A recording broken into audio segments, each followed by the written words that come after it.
Upper limb surface anatomy. Wrist and hand. Wrist, tendons, vessels, and nerves. The tendons of Flexor Carpi Radialis, Palmaris Longus, and Flexor Carpi Ulnaris can be easily located either by palpating or by flexing the wrist against resistance.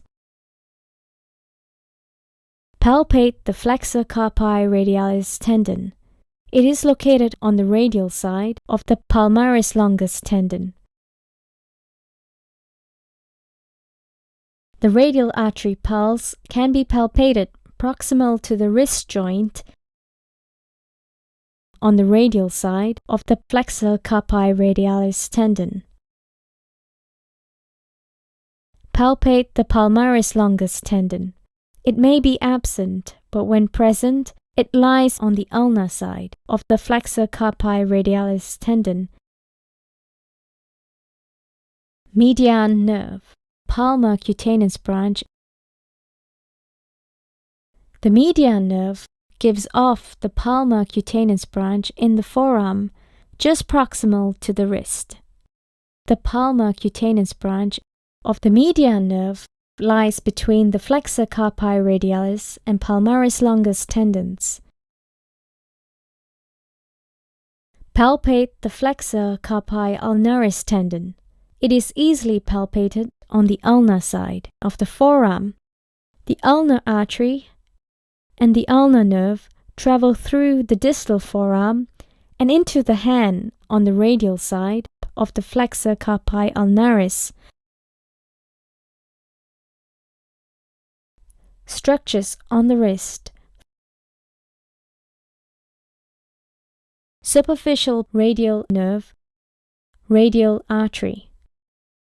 Flexor Carpi Radialis, palmar cutaneous branch, Palmaris Longus, ulnar artery, ulnar nerve, Flexor Carpi Ulnaris. The hand. Distal wrist crease. The distal skin crease corresponds to the upper border of the flexor retinaculum. All the carpal bones are distal to the distal wrist crease. Flexor retinaculum and carpal bones. The proximal margin of the flexor retinaculum can be determined using two bony landmarks. The palpable carpal bones are the scaphoid and the trapezium on the radial side, and the pisiform and hamate on the ulnar side. Palpate the pisiform bone. It is readily palpable at the distal end of the Flexor Carpi Ulnaris tendon. Feel the deep resistance of the hook of the hamate. The ulnar artery and nerve passes superficial to the flexor retinaculum. The scaphoid tubercle can be palpated at the distal end of the Flexor Carpi Radialis tendon as it enters the wrist.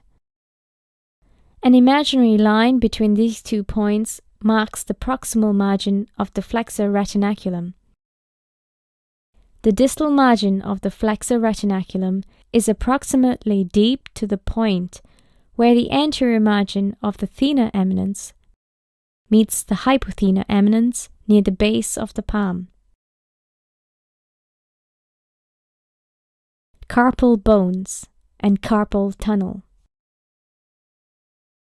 The proximal and distal row of the carpal bones fit together, forming a concavity facing anteriorly, and is maintained by the flexor retinaculum, which is attached to the scaphoid and the trapezium on the radial side, and the pisiform and hamate on the ulnar side. The carpal tunnel is thus formed, through which most of the structures pass between the forearm and the hand. Carpal tunnel contents. The contents of the carpal tunnel include the 4 tendons of the Flexor digitorum superficialis, the 4 Flexor digitorum profundus tendons, and 1 tendon of the Flexor pollicis longus. Note the tendon of Flexor Carpi radialis is in a separate compartment and is not included here. The median nerve passes within the carpal tunnel. Carpal tunnel syndrome.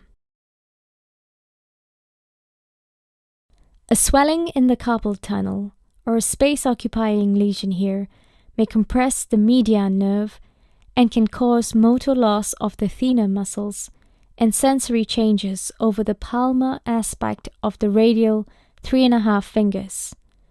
This is known as carpal tunnel syndrome. The thenar muscles are involved because the recurrent branch of the median nerve branches off after the main trunk passes through the tunnel. Note, the skin over the thenar eminence is not affected, because the median nerve gives off the palmar cutaneous branch in the forearm, just proximal to the wrist. Carpal tunnel syndrome may require incision of the flexor retinaculum to relieve the pressure. Superficial palmar arch. The superficial palmar arch begins as a continuation of the ulnar artery that lies on the radial side of the pisiform bone at the wrist.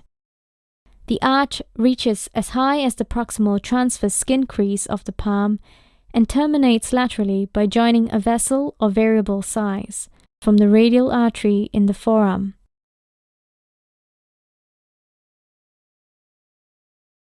Deep palmar arch.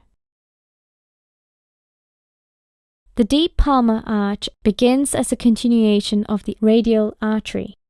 It arches medially across the palm and terminates by joining the deep branch of the ulnar artery. The deep palmar arch is more proximal in the hand than the superficial palmar arch. The deep palmar arch is approximately at the level with the base of the extended thumb. Anatomical snuffbox.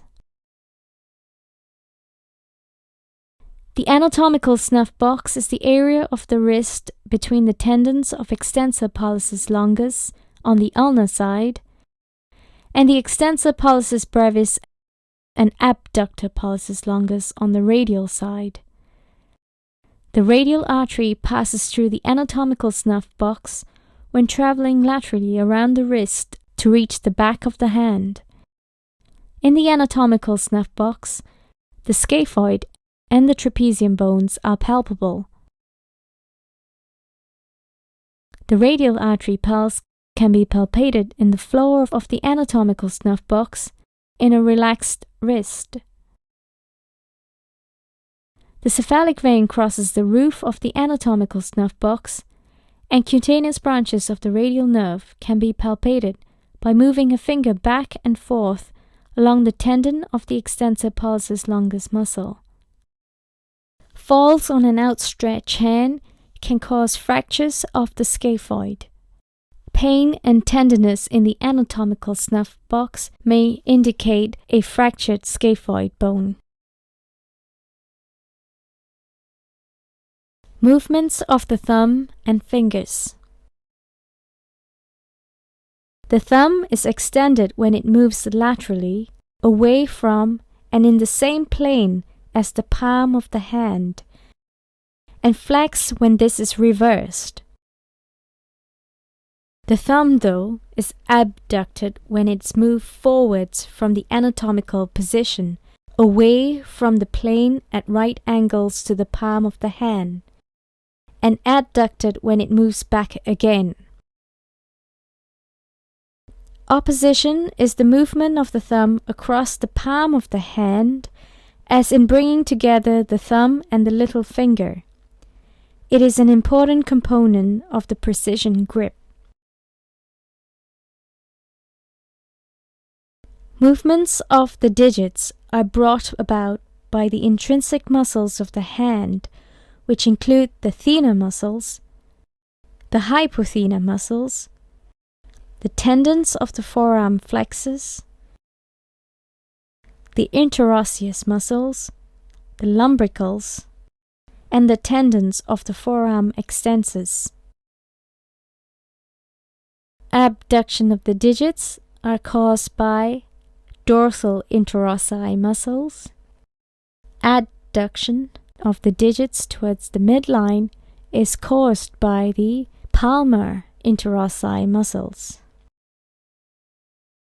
Lumbricals, meaning little worms, are attached to the tendons of the flexor digitorum profundus in the region of the mid-palm.